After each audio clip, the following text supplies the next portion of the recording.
Comme à chaque soir. En parlant de sondage, justement, Luc et Elsie, on va profiter de la présence de Mathieu parce que, mine de rien, les élections présidentielles en France s'en viennent. C'est le printemps prochain, Mathieu. Et là, on regardait le dernier sondage, un des nombreux là-bas, là, de la firme Ipsos. Et là, on regarde, bon, le président Macron, toujours en avance, maintient son avance au premier tour. Mais là, attention, là, il y a cet homme qui s'appelle Éric Zemmour, qui est maintenant devant Marine Le Pen comme le candidat numéro 2. C'est lui qui brouille les cartes en ce moment. Mathieu, le paysage, il est en train de bousculer le paysage politique français. Mais Mathieu, qui est Éric Zemmour, effectivement? Ben, le portrait peut se faire d'abord une espèce de portrait d'ensemble. On annonçait depuis 4 ans que le deuxième tour, en 2022, serait inévitablement Macron et Le Pen. Et des sondages disaient que les Français ne voulaient pas de ce deuxième tour, comme s'ils sentaient qu'ils étaient à la recherche d'une autre option pour être capables de... parce qu'ils voulaient sortir de cette espèce d'alternative qui leur déplaisait.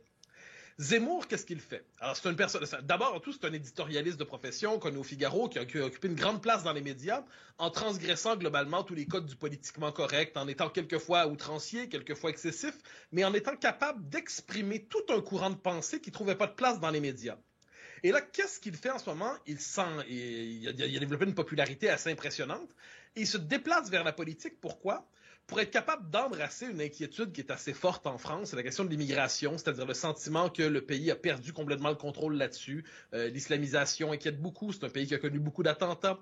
Et aujourd'hui, Zemmour, qu'est-ce qu'il fait? C'est devant une Marine Le Pen qui était incapable de gagner. Ça, je pense qu'il y avait une forme de consensus sur le fait qu'elle était condamnée à perdre.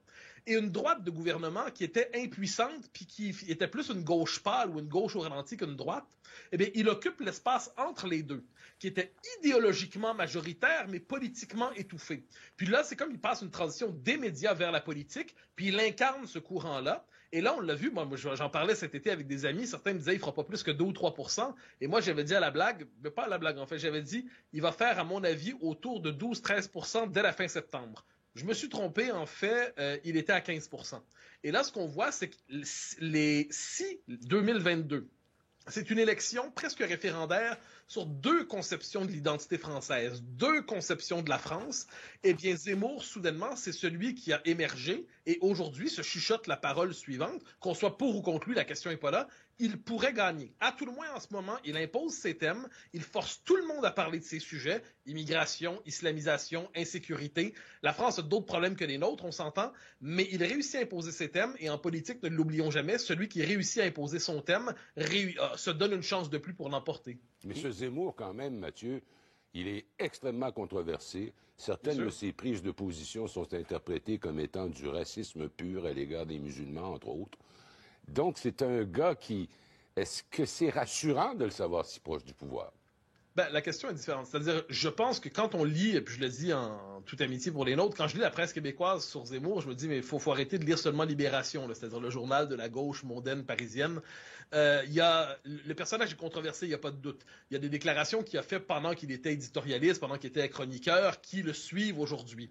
Mais si on ne le réduit pas à ses outrances, parce qu'il y a eu des outrances, si tant de Français se reconnaissent en lui aujourd'hui, c'est qu'ils voient au-delà des saillies polémiques. Et puis qu'est-ce qu'ils voient?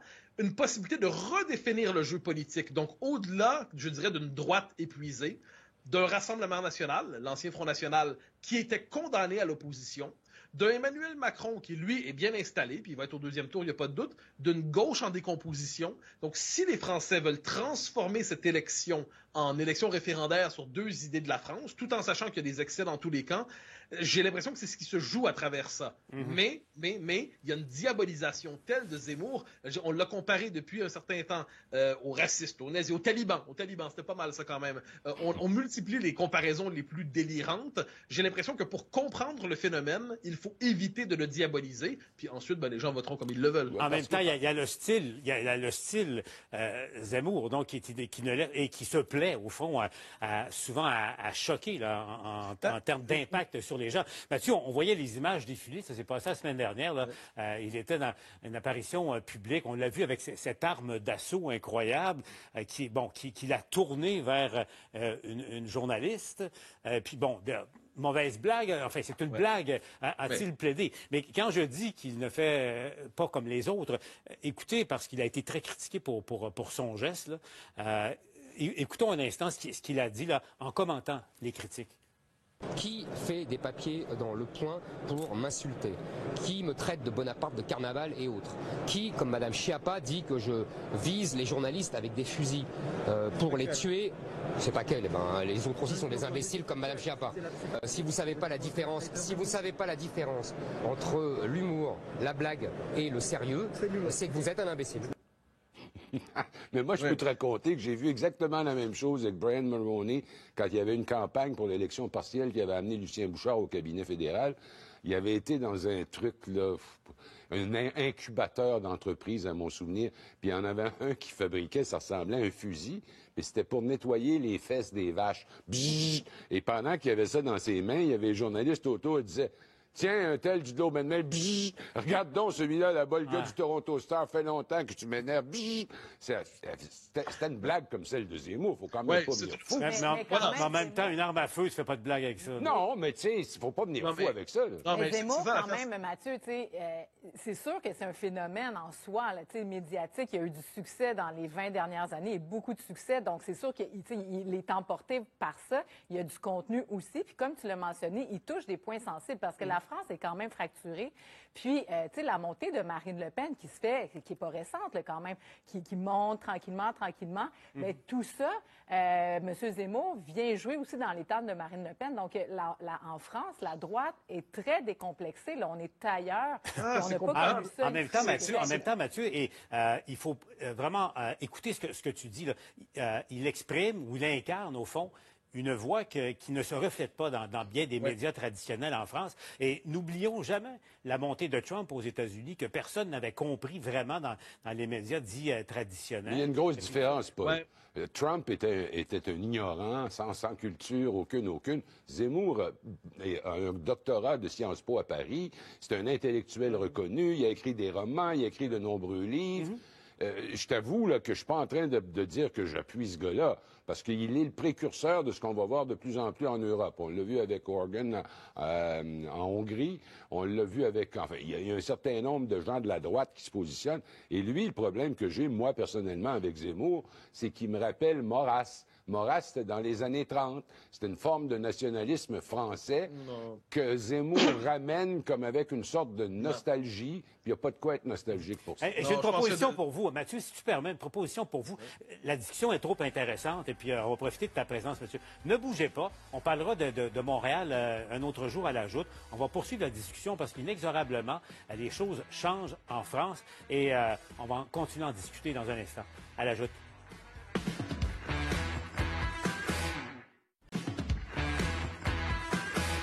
On le disait avant la pause, donc Éric Zemmour vient tout bousculer sur l'échiquier politique français en vue de la présidentielle. Revoyons ce sondage Ipsos parce qu'il faut noter. Mathieu, tu nous parlais, M. Zemmour est crédité de 15 points, de 16 points, 15 pour Marine Le Pen. Mais là, on regarde ensuite Xavier Bertrand qui serait normalement le candidat de la droite contre M. Macron qui a 13 M.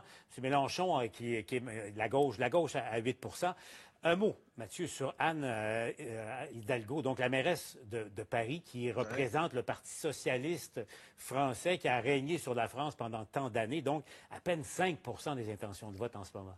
Alors, pour la petite histoire, avant de se lancer, elle était à 6 Et le lendemain où elle s'est lancée, elle est tombée à 4 Donc ça va mal. La gauche classique est éparpillée en ce moment entre les écolos, Mme Hidalgo du Parti socialiste, le Parti communiste de Fabien Roussel, Jean-Luc Mélenchon de la France insoumise. Alors, c'est une espèce d'éparpillement de la gauche qui fait que si elle ne parvient pas... Et Arnaud Montebourg, une forme de gauche souverainiste à l'achèvement. Donc, si la gauche ne parvient pas à s'unir autour d'un candidat, ça ne se dessine pas comme ça pour l'instant, elle se condamne à la défaite dans la présidentielle présente. Il ne faut pas oublier cela. Je ne vois pas Barnier dans le sondage. Pourquoi Alors, voilà, ça c'est intéressant. Parce que là, on a vu Xavier Bertrand. Xavier Bertrand, c'est le candidat de la droite qui a le plus de chances de se positionner pour le deuxième tour. Mais il participe à une primaire chez les Républicains. Donc, une primaire pour savoir, comme on connaît ça, pour savoir l'équivalent d'une primaire à un congrès.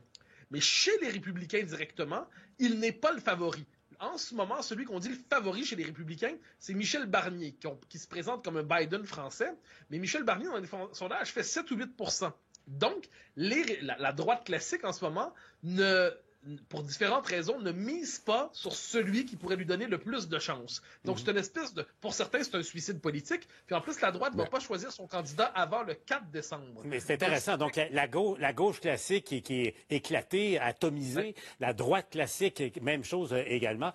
Luc, quand on regarde ça, bon, Emmanuel Macron, là, Zemmour arrive. Est-ce que c'est le candidat idéal? Est-ce que ça va réveiller M. Macron qui, pour l'instant, plutôt ronron? Je vais m'essayer, mais Mathieu est sur les lieux. Il doit comprendre mieux que moi la dynamique qui est en train de se dérouler là. Ça m'apparaît évident qu'au deuxième tour, ça va être Macron. Moi, ça, je pense qu'on ne peut pas l'éviter, ça va être lui. Alors, la vraie question, c'est qui va être le deuxième? L'opposant. Ça aurait été Marine Le Pen. Marine Le Pen, d'après moi, elle s'est cassée la gueule lors de la dernière présidentielle dans le débat télévisé contre Macron, où elle avait carrément fait une folle d'elle-même. Ça n'avait pas de bon sens.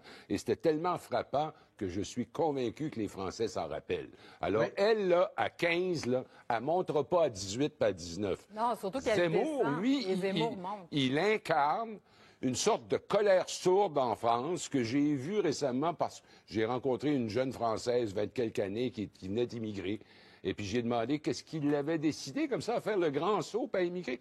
Ben, elle dit, on se sent plus chez nous en France. Et pour moi, ça avait quelque chose... Ouais, c'est un sentiment. Je suis d'accord avec ça, mais il y a quelque chose dans ça qui va très, très loin, là.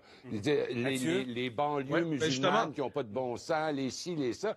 Elle dit, c'est une fille modérée, puis je dirais même quelqu'un de moderne. Et elle disait, je suis plus chez nous. Il y a deux choses. Il y a l'insécurité, c'est un vrai problème en France. Le nombre de, je me permets d'en témoigner, le nombre de jeunes femmes que je connais qui prennent des cours de boxe. Vous me direz c'est un détail, mais en disant, il faut que j'apprenne à me défendre. Il y a une boussole mentale dans la tête des jeunes Français et des jeunes Françaises qui savent dans quel quartier, quel train, quel RER, où ne pas aller parce qu'on ne veut pas risquer sa peau. Il y a le sentiment que certains quartiers, on en parlait surtout à Marseille, mais pas seulement, il y a des quartiers où la police française ne peut plus se rendre parce que les Saint-Denis, ils n'y vont plus. La Seine-Saint-Denis aussi, c'est un problème. Ils n'y vont plus. Donc, on est dans un pays où il y a des concentrations ethniques mal intégrées pour différentes raisons. Et Zemmour est celui qui nomme le problème. Pendant 30 ans, la classe politique française a dit « Non, il n'y a pas de problème. Si vous voyez un problème, vous êtes des racistes. Vous êtes de l'extrême droite. » Et là, il arrive, il le nomme. On peut être en désaccord avec son propos, avec ses excès, mais des gens qui ne sont pas d'accord avec lui disent il a au moins le mérite de mettre sur la table ces questions-là. Donc, c'est pour ça que, et en politique, celui qui impose une question réussit à obliger les autres à se définir par rapport à lui. Alors donc, cette élection présidentielle, on va la suivre, promesse. On va la suivre, non seulement une proposition, promesse. Ça va être suivre l'évolution de cette élection-là au fil des semaines. Merci Mathieu. Merci Elsie et Luc. Toujours un plaisir.